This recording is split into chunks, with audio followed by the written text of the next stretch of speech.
Tea pride పథకం ప్రధాన లక్ష్యం ఏంటి? T pride, what are the main objectives of T pride? SC ST పారిశ్రామికవేత్తలకు ప్రత్యక్ష నిధులు అందించడము, ఎంఎస్ఎంఈలు స్థాపించడము, భారీ పరిశ్రమలతో ఉప కాంట్రాక్ట్లు ఏర్పరచడం.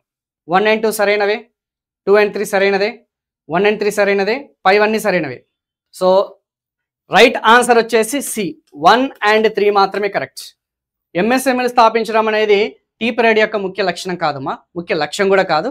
సో ఎవరైతే ఎస్సీ ఎస్టీ పారిశ్రామికవేత్తలు ఎవరైతే ఉన్నారో సో వాళ్ళందరికీ కూడా ప్రోత్సాహకాలు అనేది అందించడం, సబ్సిడీస్ అనేది అందించడం, ఇన్సెంటివ్స్ లాంటివి అందించడం అనేది దానికి మెయిన్ లక్ష్యం. కానీ ఈ యొక్క ఎంఎస్ఎంఈలు స్థాపిస్తామని చెప్పేసి ఎక్కడ కూడా మనకి ఎంఎస్ఎంఈ పాలసీస్లో కూడా లేదు. అంటే ప్రభుత్వం యొక్క పాలసీ కాదు, ఎంఎస్ఎంఈస్ని ప్రోత్సహిస్తుంది. మరి మేము ఎక్కడ కన్ఫ్యూజ్ అవుతున్నాం సార్ అంటే ఎంఎస్ఎంఈల యొక్క స్థాపన కోసం ప్రోత్సహిస్తుంది, ఇండస్ట్రియల్ క్లస్టర్స్ని ఏర్పాటు చేస్తున్న సంగతి గుర్తుపెట్టుకోండి.